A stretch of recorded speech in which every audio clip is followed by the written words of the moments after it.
السلام عليكم ورحمة الله وبركاته. الحمد لله رب العالمين، والصلاة والسلام على أشرف الأنبياء والمرسلين نبينا محمد وعلى آله وصحبه أجمعين. أما بعد، Alhamdulillah, kita bersyukur kepada Allah Subhanahu wa taala karena Allah Subhanahu wa taala memberikan kita taufik dan hidayah sehingga kita dapat memulai hari ini dengan sesuatu yang sangat dicintai oleh Allah Subhanahu wa taala, yaitu menuntut ilmu. Menuntut ilmu ini adalah merupakan amalan atau pekerjaan yang sangat dicintai oleh Allah Subhanahu wa taala dan merupakan amalan yang paling afdal.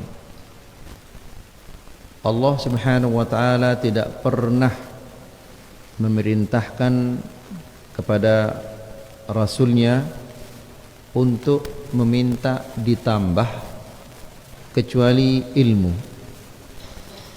Kalau ilmu, dia diperintahkan oleh Allah Subhanahu wa taala untuk minta ditambahkan.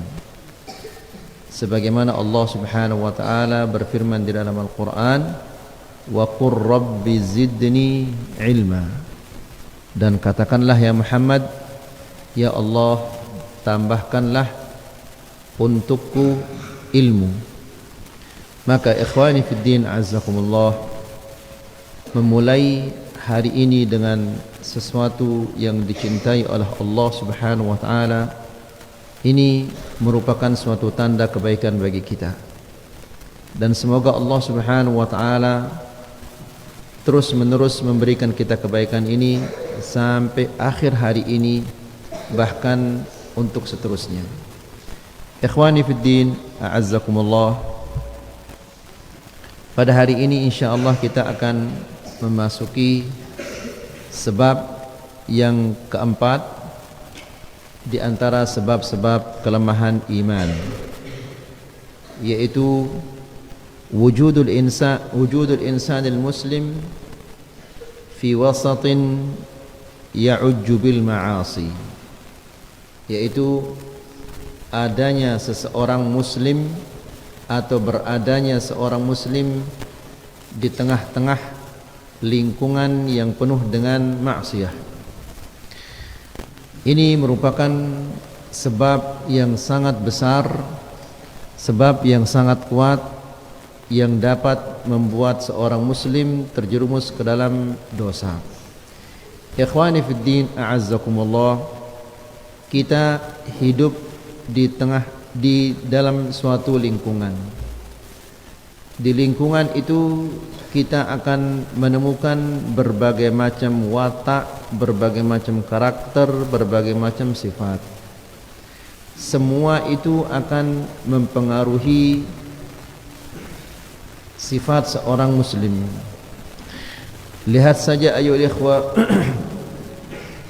di mana Rasulullah sallallahu alaihi wasallam mengatakan, la tusahib illa mu'minan wa la ya'kulu ta'amaka illa taqiyun.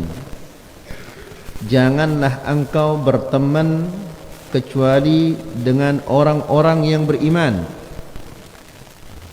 dan janganlah makananmu dimakan kecuali oleh orang-orang yang bertakwa. Kenapa demikian ayyuhal ikhwah? Karena berteman dengan orang yang beriman, maka insya Allah kita akan tertular keimanannya itu. Karena orang-orang yang beriman, dia senantiasa ingin melihat temannya juga seiman dengan dia. Sebagaimana orang-orang yang fasik ingin melihat temannya fasik seperti dia, demikian juga orang-orang yang beriman. Apabila dia melihat temannya salah, diingatkan dia. Apabila dia lupa, ditunjukkan. Apabila ada kebaikan-kebaikan, dia akan mengajak temannya kepada kebaikan itu. Maka orang yang berteman dengan orang yang saleh, orang yang beriman, ini pasti akan mendatangkan keuntungan dan kebaikan bagi orang yang menemani mereka. Lalu kata Rasulullah sallallahu alaihi wasallam, "Wala ya'kulu ta'amaka illa taqi." Dan janganlah makananmu dimakan kecuali oleh orang-orang yang bertakwa. Ikhwani fid din, a'azzakumullah. Makan dan minum ini bersama teman-teman ini adalah akan menjadikan hubungan kita dengan orang itu menjadi erat. Kalau kita sering makan minum bersama orang-orang yang beriman dan orang-orang yang saleh, maka ini akan mempererat hubungan kita dengan mereka. Demikian juga kalau kita sering makan bersama orang-orang yang fasik, orang-orang yang tidak beriman, kita juga akan terpengaruh dengan mereka. Jadi ikhwani fiddin azzakumullah, tidak bisa kita pungkiri betapa besarnya pengaruh lingkungan terhadap seorang muslim. Contoh yang sangat nyata dan semua kita mengetahuinya adalah tentang seseorang yang telah membunuh 100 jiwa. Dia telah bunuh. Ketika dia bertanya setelah yang ke-100 dia bunuh, dia masih belum putus asa. Dia masih mengharapkan rahmah dari Allah Subhanahu wa taala. Dia cari lagi tentang orang yang paling alim. Maka ditunjukkanlah dia kepada orang yang alim. Lalu ketika dia bertanya, kira-kira Allah Subhanahu wa taala menerima enggak taubat saya? Saya telah membunuh 100 manusia. Taubat saya diterima oleh Allah atau tidak? Maka orang yang alim ini mengatakan, siapa yang menghalangimu untuk bertobat? Silahkan engkau pergi ke desa ini karena di sana ada orang-orang yang saleh. Sembahlah Allah, beribadahlah kepada Allah Subhanahu wa taala bersama mereka. Ya, dan tinggalkanlah desamu itu karena desamu itu adalah desa yang jelek. Lihat ayolah ikhwah, orang ini dipengaruhi oleh desanya, lingkungannya yang begitu jelek sehingga orang ini tega membunuh 100 manusia. Berarti dia enteng sekali membunuh manusia. 100 jiwa sudah melayang dia bunuh. Itu tidak lain adalah karena karakter dan wataknya itu telah dibentuk oleh lingkungannya yang begitu jelek. Maka untuk merubah watak yang jelek ini, dia diperintahkan oleh orang yang alim itu untuk hijrah, tinggalkan desamu itu dan silahkan pergi ke desa yang lain. Disebutkan nama desa itu atau tidak disebutkan, yang jelas ditunjukkan kepada suatu desa di mana desa itu banyak orang-orang yang saleh. Dan ini akan dapat merubah wataknya itu.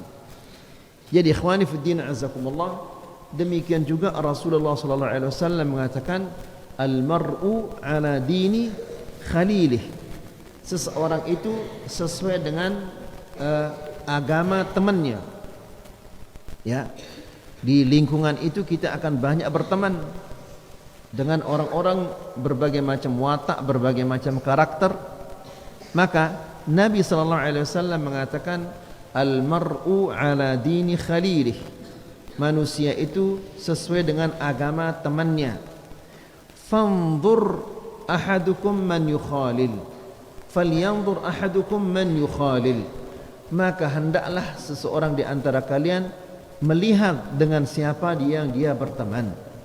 Kalau teman-temannya itu orang-orang baik, maka baiklah jadinya dia. Tapi kalau temannya itu adalah orang-orang yang jelek, orang-orang yang jahat, maka pasti dia akan menjadi orang-orang yang jelek. Ikhwani fiddin a'azzakumullah. Syekh di sini mengatakan, wujudul insan fi wasatin ya'ujju bil ma'asi. Di antara sebab-sebab kelemahan iman ini adalah beradanya seseorang di tengah lingkungan yang penuh dengan maksiat. Ya, seperti keadaan kita sekarang ini. Bahkan rumah kita pun dia tidak selamat dari maksiat-maksiat. La ilaha illallah. Ya, dan maksiat yang sangat besar di rumah kita adalah TV ini ayo ikhwah. Bahkan sekarang lebih parah dari TV adalah HP ini, di mana anak-anak kita, istri kita bisa menonton apa saja yang dia inginkan. Hal-hal yang diharamkan oleh Allah Subhanahu wa taala bisa dengan mudah dia melihatnya, dia mendengarnya. Nas'alullah as-salaman afiyah. Ikhwani fid din, a'azzakumullah. Pernah kita mencontohkan di sini, seandainya di rumah kita itu ada bangkai anjing. Bangkai anjing. Sudah jelas bangkai anjing ini akan menimbulkan bau yang sangat-sangat busuk.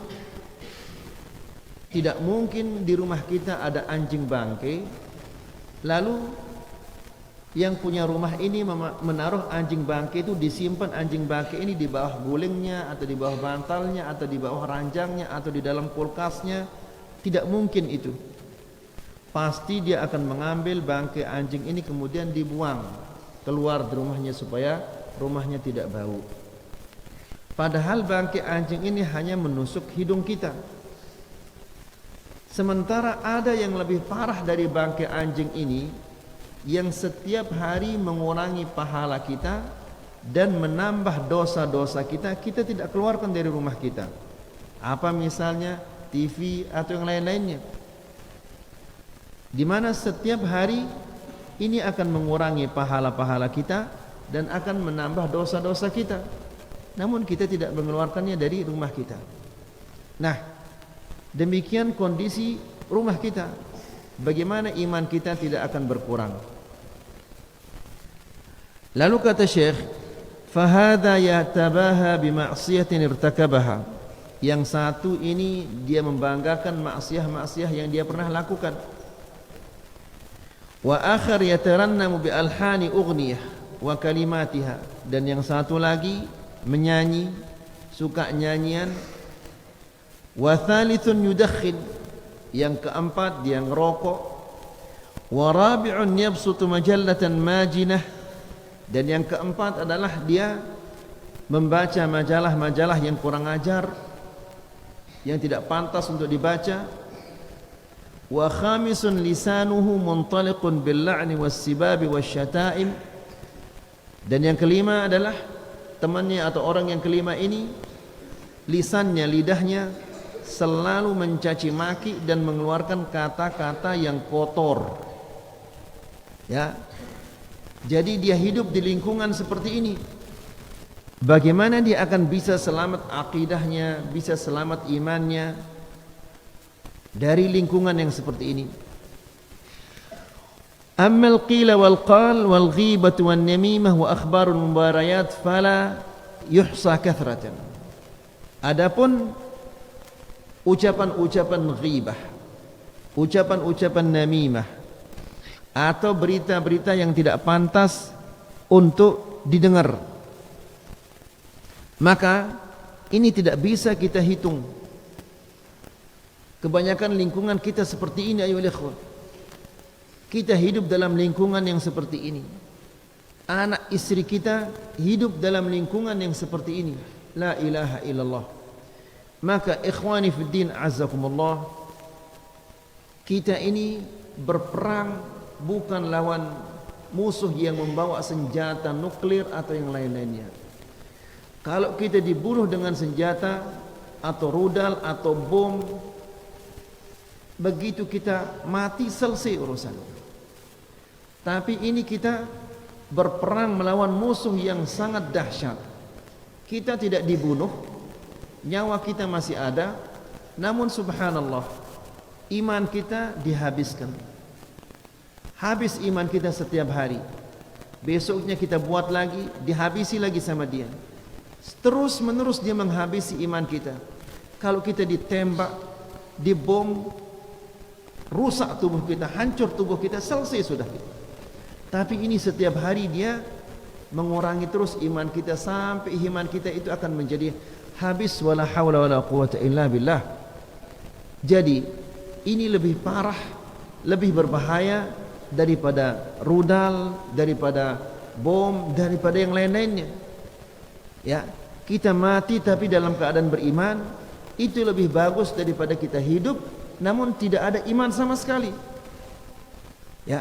Kemudian kata Syekh, wa ba'dul awsat la tudzakiru illa bid-dunya. Terkadang ada lingkungan yang hanya mengingatkan kita kepada dunia saja. Ya. Kama huwal halu fi katsirin min majalisin nas wa makatibihim al-yawm. Sebagaimana kebanyakan majelis-majelis orang di zaman sekarang ini, yang dia ingat hanyalah urusan dunia terus. Dan ikhwani fiddin azakumullah, ini bukan hanya menimpa orang-orang yang tidak pernah mengaji, orang-orang yang mengaji pun demikian. Ikhwani fiddin azakumullah, tidak bisa kita pungkiri. Ya, coba antum lihat, ketika ada jenazah, seharusnya ketika ada jenazah itu kita diperintahkan untuk mengambil pelajaran. Kenapa kita disyariatkan untuk mengikuti jenazah? Agar kita mengambil pelajaran bahwa satu saat kita akan mengalami apa yang dialami oleh saudara kita itu. Namun kenyataannya kita sekarang ini di jenazah pun kita masih ketawa ketiwi. Ya, ketika kita menurunkan jenazah ke kuburnya kita masih bermain-main, masih bercanda ria. Ya, setelah kita menguburkannya, kita menimbunnya, masih juga kita main-main dan tertawa. Lihat ayo ikhwan, apakah separah itu hati kita? Ya. Padahal kita ngaji, rajin kita ngaji. Malam Rebo kita ngaji, hari Jumat kita ngaji, di desa-desa kita ngaji. Tapi mana hasil pengajian itu? Ya. Nabi sallallahu alaihi wasallam ketika melihat orang sedang menggali kuburan, ya, lalu dia bertanya, kenapa ini? Mereka ngapain itu? Mereka menggali kuburan. Nabi sallallahu alaihi wasallam turun dari ontanya kemudian berdiri di depan kuburan itu, lalu dia mengatakan, limithli hadzal yaum fa'iddu, untuk hari-hari seperti ini lakukanlah, perbanyaklah persiapan-persiapan untuk menghadapi kematian. Kita justru main-main. La ilaha illallah. Seharusnya ketika kita melihat kematian itu kita akan takut, iman kita bertambah. Namun ini kita datang dari tempat, kita datang ke tempat kematian itu kosong iman, pulang juga kosong iman. Utsman bin Affan suatu hari pernah dia ditanya, wahai Utsman, ketika engkau sebut surga dan neraka, engkau tidak begitu sedih. Namun ketika engkau mengingat kuburan atau berdiri di atas kuburan, engkau menangis sejadi-jadimu. Ada apa denganmu wahai Utsman? Utsman mengatakan, aku mendengar Rasulullah sallallahu alaihi wasallam mengatakan, al-qabru awwalu manazilil akhirah. Kuburan itu adalah persinggahan akhirat yang pertama, terminal yang pertama, halte yang pertama untuk menuju akhirat. Fa in naja minhu fama ba'dahu aisar. Kalau dia selamat dari kubur ini, maksudnya apa? Maksudnya adalah dia bisa menjawab pertanyaan-pertanyaan di kuburnya itu, maka fama ba'dahu aisar. Tahapan berikutnya akan menjadi lebih mudah. Wa illa, kalau dia tidak selamat dari kuburnya ini, fama ba'dahu asyaq, yang berikutnya lebih sulit lagi. Ayyuhal ikhwah, kondisi yang seperti itu yang kita akan rasakan. Lalu pantaskah kita untuk ketawa-ketawa? La haula wala quwwata illa billah. Ya, lihat ayyuhal ikhwah, ketika Rasulullah sallallahu alaihi wasallam menguburkan, apa kata sahabat itu? Wa jalasa Rasulullah sallallahu alaihi wasallam wa jalasna haulahu. Nabi sallallahu alaihi wasallam duduk dan kami duduk di sampingnya. Wa kana fi yadihi 'udun yankutu bihil ard, dan Nabi sallallahu alaihi wasallam membawa katik. Ya, lalu setelah itu Nabi sallallahu alaihi wasallam nunduk ka'anna ala ru'usina at-tayr. Dia nunduk seolah-olah di kepala kami ada burung. Apa maksudnya? Dia tidak ada yang angkat kepalanya, karena seseorang kalau ada burung di kepalanya kemudian dia angkat, pasti burung itu akan terbang. Ya. Nah, sahabat ini mengatakan ka'anna ala ru'usina at-tayr, seolah-olah di atas kepala kami ada burung. Maksudnya semua nunduk itu. Kenapa dia nunduk? Ya, dia memikirkan, ayyuhal ikhwah, hari ini saya menguburkan saudara saya, besok saya yang akan dikuburkan. Kalau saya yang dikuburkan besok, kuburan saya itu bagaimana? Karena kuburan manusia itu hanya ada dua, tidak ada ketiganya. Nabi mengatakan imma raudhatun min riyadil jannah au hufratun min hufarin niran. Kuburan itu hanya ada dua. Bisa jadi dia merupakan taman-taman surga atau lubang-lubang api neraka. La ilaha illallah. Itu berarti orang yang kita kuburkan sekarang ini, dia sedang berada di taman-taman surga atau lubang-lubang api neraka. Besok juga kalau saya dikuburkan, demikian juga saya. Kuburan saya akan menjadi taman-taman surga atau lubang-lubang api neraka. Pantaskah kita ketawa-ketawa? La ilaha illallah. Ya, ini seolah-olah ada apa namanya? Ada percandaan, ada yang lain-lainnya. La ilaha illallah. Ini kelewatan, ini ya ikhwah. Ya, Nabi sallallahu alaihi wasallam setelah dia lama nunduk, kemudian dia angkat kepalanya lalu mengatakan ista'idzu billahi min adzabil qabr, ista'idzu billahi min adzabil qabr, ista'idzu billahi min adzabil qabr. Mintalah perlindungan kepada Allah dari siksaan kubur, mintalah perlindungan kepada Allah dari siksaan kubur, mintalah perlindungan kepada Allah dari siksaan kubur. 3 kali dia mengatakan demikian. Bahkan kita diperintahkan untuk apa? Meminta kepada Allah agar diselamatkan dari siksaan kubur ketika kita sedang dekat sekali dengan Allah Subhanahu wa taala, yaitu ketika kita salat. Ya, kenapa demikian ayyuhal ikhwah? Karena tidak seorang pun yang akan selamat dari jepitan kubur. Bahkan sahabat yang mulia itu Sa'd bin Mu'adz, ya, yang ketika dia meninggal dunia, singgasana Allah itu bergetar. Bayangkan ayyuhal ikhwah, saking mulianya orang ini sampai singgasana Allah itu bergetar. Kemudian ketika dia meninggal dunia itu dimandikan oleh para malaikat. Siapa di antara kita kalau dia mati singgasana Allah bergetar? Enggak ada. Sealim apapun dia, sesoleh apapun dia, tidak akan singgasana Allah itu, tidak akan arsy Allah itu bergetar. Kemudian siapapun di antara kita tidak akan dimandikan oleh para malaikat. Dia akan dimandikan oleh keluarganya, dimandikan oleh teman-temannya. Kemudian sahabat ini ketika dia meninggal dunia, jenazahnya diikuti oleh 70.000 malaikat yang tidak pernah turun ke dunia sama sekali. Subhanallah. Ya, malaikat-malaikat ini hanya turun untuk apa? Mengikuti jenazahnya sahabat yang luar biasa ini, yang mulia ini. Dan mereka tidak pernah turun lagi. Ya. Toh juga dia tidak selamat dari jepitan kubur. Nabi sallallahu alaihi wasallam mengatakan, "Law naja ahadun min dhaghtatil qabr la naja Sa'd." Seandainya ada orang yang bisa selamat dari jepitan kubur, maka pasti Sa'd akan selamat. Namun tidak ada orang selamat dari jepitan kubur. Kalau dia saja tidak selamat, apakah saya dan antum ini akan selamat? Lalu kalau seperti itu keadaan kita, apakah pantas bagi kita untuk ketawa-ketawa? La ilaha illallah. Jadi ikhwani fid din azakumullah, ini juga menggambarkan bahwa kita ini berada di lingkungan yang telah membuat hati kita menjadi keras dan sangat-sangat keras, bahkan lebih keras daripada batu. Ya, buktinya kita menguburkan saudara kita, kita masih ketawa-ketawa.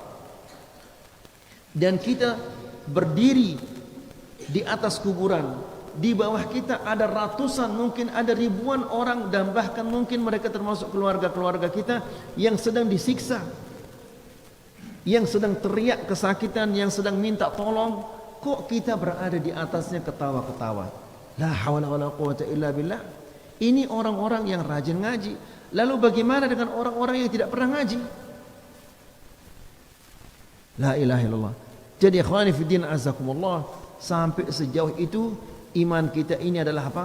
Merosot terus.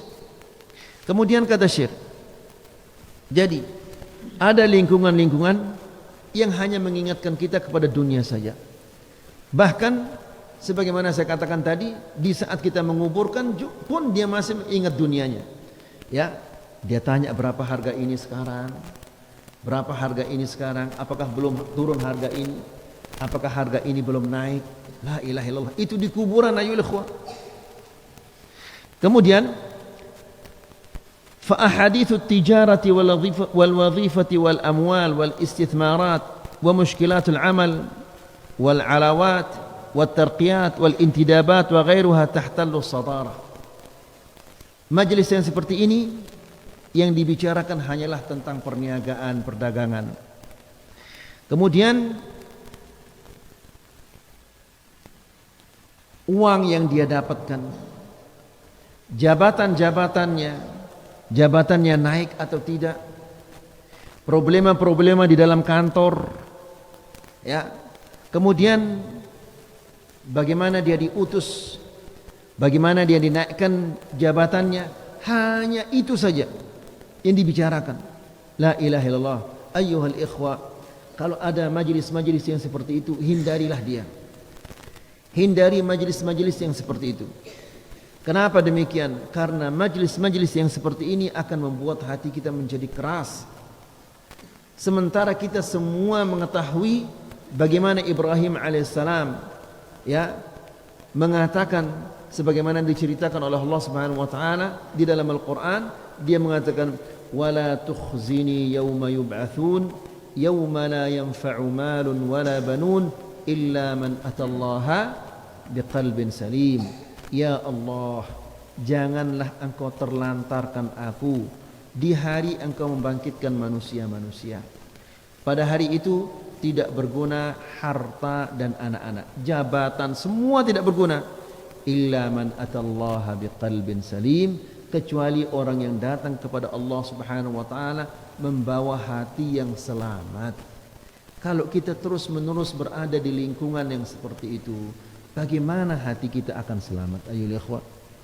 Ya, kalau kita hanya duduk bersama teman-teman yang membicarakan masalah jabatan, masalah uang, masalah politik, masalah ini, masalah itu, kapan iman kita akan meningkat? Justru iman kita akan merosot terus.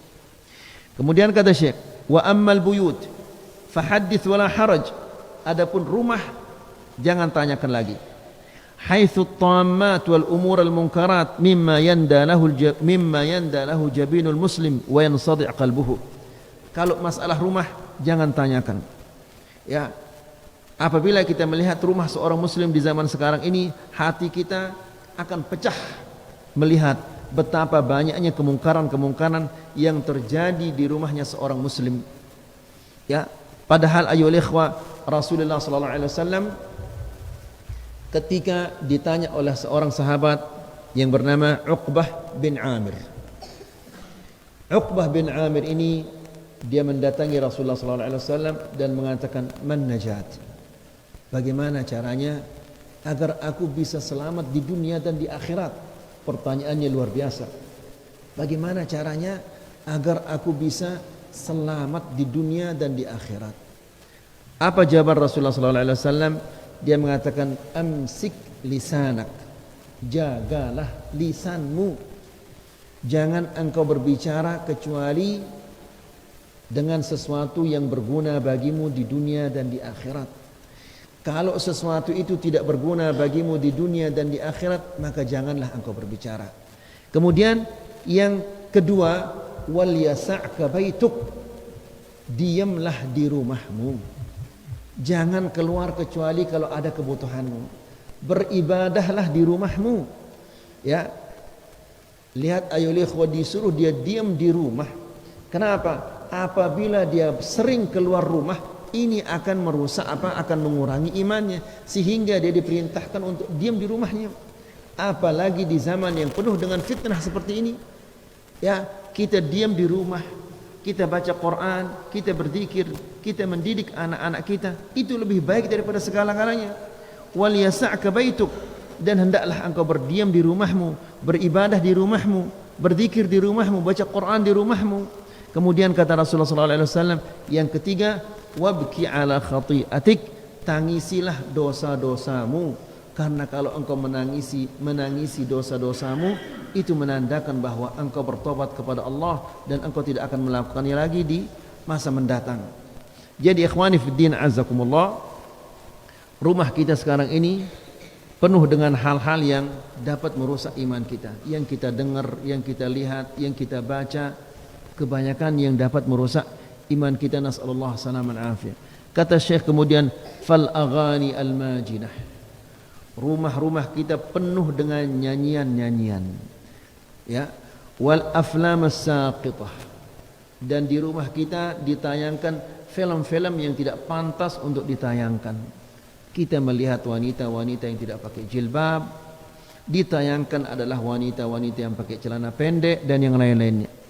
Wal ikhtilatul muharram wa ghairu dhalika mimma tamtali' biyutul muslimin, dan ikhtilat yang diharamkan oleh Allah Subhanahu wa taala yang sekarang ini masuk ke rumahnya kaum muslimin.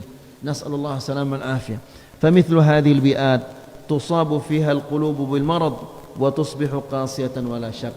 Dalam lingkungan yang seperti ini tidak bisa tidak, hati kita akan menjadi sakit. Hatinya seorang muslim akan menjadi sakit, dan lama kelamaan hatinya akan menjadi keras dan jauh dari Allah Subhanahu wa taala. Apabila hatinya sudah keras dan jauh dari Allah Subhanahu wa taala, maka binasalah dia. Semoga apa yang kita sampaikan di pagi hari ini bisa bermanfaat dan bisa menambah keimanan kita dan ketakwaan kita kepada Allah Subhanahu wa taala. Jika ada yang belum jelas berkaitan tentang materi ini yang mau ditanyakan, kalau